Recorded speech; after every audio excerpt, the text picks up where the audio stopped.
From now until we crown a champion, no night complete without a visit from the great Jerry Palm and Matt Norlander here to talk winners and losers coming off of Tuesday's action.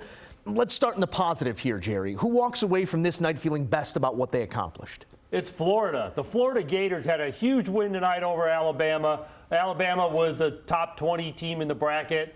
And certainly, for Florida, they put up 100 points on Alabama, which makes them the second team to do so in about a week. But Florida, that's just big. That's huge. That's a resume builder. It may put them comfortably into the tournament now, and and get them a higher seed. Get them out of that 8-9 game where that's really no fun for the 8-9 teams because game 2 is a number 1 seed, and this year you don't really want to play any of the number 1 seeds.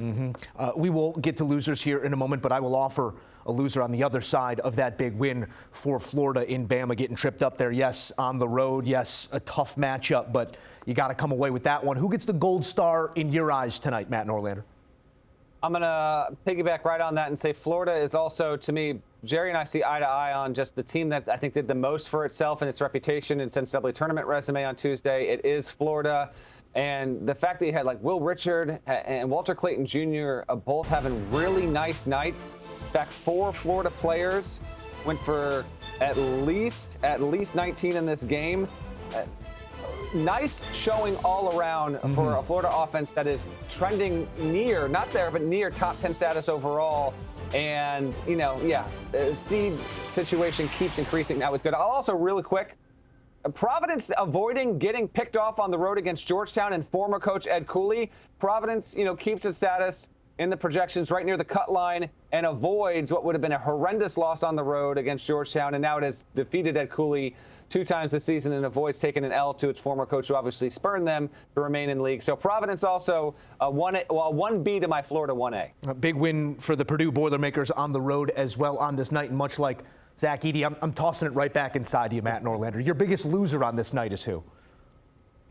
I'm going to go a little off the radar, but you know what? Tournament play has started. Eastern Kentucky is my biggest loser. It was the 1 seed in the ASUN tournament. It won the regular season championship and got knocked off on its home floor to number 10 seed Jacksonville. Shouts to Jordan Mincy, the Jacksonville coach, for getting that win. Has now won 2 straight ASUN tournament games as an underdog on the road. Big time win. The bummer here for EKU is not just that it has lost its chance at an auto bid. The NIT no longer is rewarding every single regular season champion that doesn't qualify for the NCAA tournament to get into the NIT. That's no longer a rule. The NCAA changed it in controversial fashion last summer. And so now EKU, its season may well be entirely over. It will have to wait its fate and see if it gets a nod on late selection Sunday night, but I don't think it's going to the NIT. Interesting and pertinent information there, as it is all up in the air for Eastern Kentucky. A loser on your side, Jerry Palm? Oh, the loser for me has got to be Wake Forest. I mean, Wake Forest is a home court hero. I mean, they've been dominant on their home floor, but they haven't been able to really win much away from home. Well, then tonight you have Georgia Tech at home, and that's a warm-up for you for the ACC tournament, and they lose that game to Georgia Tech, and Wake Forest is now in serious trouble in terms of making the NCAA tournament, because if you're a home court hero and you stop winning home games, what's the reason to take you? Coming into the night, part of your first 4 out. We will see how it all shakes out for Wake Forest here. Moving on, still Palm projection not changing just yet. We have other results to take into account in the coming days before we can shift and move and shake, but no doubts, a massive loss on this night for Wake, getting got by 1 point against Georgia Tech.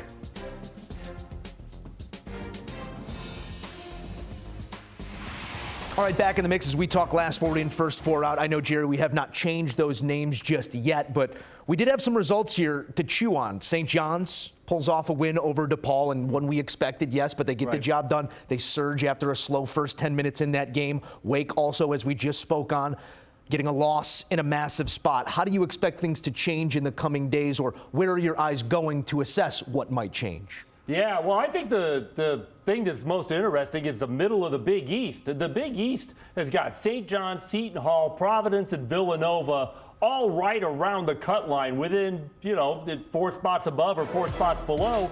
And, that's going to be just a really compelling conference tournament. And it's definitely going to go into the conference tournament before we know how these teams have sorted themselves out. Is one team going to get in? Is 2? Is 3? I mean, it depends also on what other teams do in other places. It's not just on them. They may sort out the order amongst each other, and then we'll see how many of them end up making the cut line. But the middle of the Big East is going to be really compelling as we get down to the final stretch of the season here. Matt, what catches your eye on the back end of the bracket right now? Just in general, or are we talking like cut line specifically, Joe? What do you want from me? Take me anywhere you like. The mind of Matt Norlander is not one to be wasted here when we're looking at that range, because Jerry made a great point. We brand this as last 4 in, first 4 out, but we're stretching further in and further out than just those 8 teams. Anywhere you want to take me. Yeah, no, listen, I do find the cut line in general to be fascinating. I'll be at Madison Square Garden next week. Jerry, with good reason, didn't bring up Butler, but if Butler was able to, make the Big East semifinals or the title game, then there's another team that gets right back into the mix there. Consider them overall. To be honest, I think around the cut line, St. John's is the most compelling team in the country because of Rick Pitino in his first year. Didn't get tripped up against DePaul on Tuesday night. It's not safe. It can't really avoid to have a bad loss there because it is so narrow of a gap. So honestly, so much that has to do with the Big East is intriguing to me. But just a quick note on New Mexico. It has been flirting with fire here. I actually think New Mexico is almost as dangerous as any team in the Mountain West when it comes to being able to beat a given opponent in the field, but it cannot afford one more bad loss, evidenced by where Palm has them there. And what's weird is it has Jalen House, a top 15 defender in the country, Jamal Mashburn, one of the better mid-major wings in the country. Like, they have the pieces to be a really good team. There's little room for error there. And, of course, 6-bid Mountain West hangs in the balance with whether or not New Mexico can get in. That league has never gotten as many 6 in. This is its 25th year in existence. Never not prepared. Matt Norlander always has something for us, no matter where we point him in any direction. But I want to point you, Jerry, back to that 8-team sample size, but now focusing on your first 4 out. Wake has come under discussion here over the last couple of hours. But when you look at those 4 teams right now, do you expect any major changes? I mean, hard to see Wake as the 4th team of the first 4 out suffer a loss and not disappear. How do they not disappear off this list? No, they probably will disappear off this list. But the team we haven't really talked about that's on this list is Iowa. The Hawkeyes have been making a surge in Big Ten play. They won at Michigan State. And they picked up some nice wins, and they're moving up, and they're moving in the right direction, and they're going to have some momentum entering the Big Ten tournament. And Iowa's a team that just shoots. They go out and they shoot threes. They don't maybe defend as well, but they can really shoot. And when Iowa's hitting their shots, man, they're really dangerous. And we've seen some of that recently. They still have some work to do to resume build to get up to where we can talk about them maybe being in the bracket. And that's going to go into the Big Ten tournament, but that's a team on the come you might want to watch. Moving parts and moving goalposts for many right now, but let's operate with something concrete that we know is coming. 2 versus 8, UConn and Marquette on Wednesday. A big omission on the Golden Eagles side here, Matt Norlander, as we take a look at the numbers courtesy of our friends in the desert. It's a small line taking into account that injury, but it's a road favorite in UConn. Where do your eyes go in this matchup? They go with what Marquette's going to be able to do from a playmaking perspective with no Tyler Kolek, who's a top 10 player in America. He's not going to play in this game. Marquette was non-competitive just a few weeks back on the road in Hartford against UConn.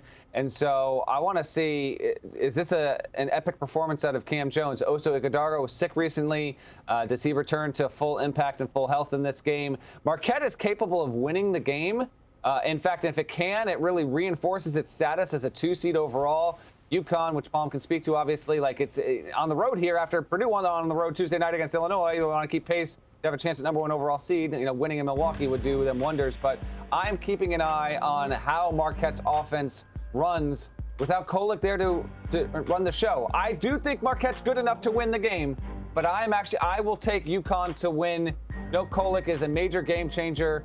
This is a fantastic matchup. We've been treated to 2 excellent, top 15 level matchups on back-to-back nights with Purdue, Illinois on Tuesday, and then this one awaiting us on Wednesday night in Milwaukee. Matt, we're putting you down for UConn there, although Marquette well within their bounds to pull off this win, but as you mentioned, going to be without their top assist leader there in Kolek and their second leading scorer in the big-bodied guard. As you take a look at this matchup, what's at stake for each team? Obviously, we have two teams that are poised to make noise deep into March, but right. We talked about UConn as one of those top three, those one seeds that have set themselves apart. And Marquette, we just heard Matt Norlander there give his thoughts. What's at stake on both sides, and who do you like?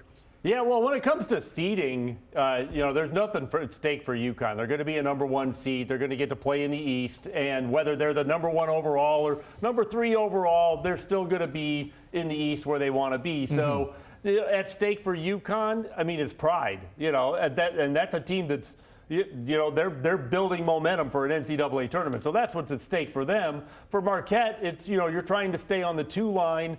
And, if you can get a home win over UConn, you might even be able to start to make a case for yourself as a 1. I think there's a little work to do there still, probably into the Big East tournament, but that's a huge win, and especially if you come up with that win shorthanded, there's going to be a lot of pressure on Cam Jones because no Tyler Kolek. He can't afford to get in foul trouble. He's going to have to carry a lot of minutes in this one. Production staff's got you down for UConn. Could you see a world in which Marquette pulls off that upset? Oh, sure. Okay. Yeah, it's a home game. Yeah, they're a good team. They've got talent. Yeah. Sure. They don't play them on paper, but these are the best both on paper and in action. Jerry Palm, Matt Norlander, always a pleasure, fellas. We got action coming your way Wednesday on CBS Sports Network. You mentioned Butler. One to keep an eye on here, Xavier Butler, 7:30 Eastern, followed by number 22 Utah State and San Jose State. We'll have full highlights right here on CBS Sports HQ.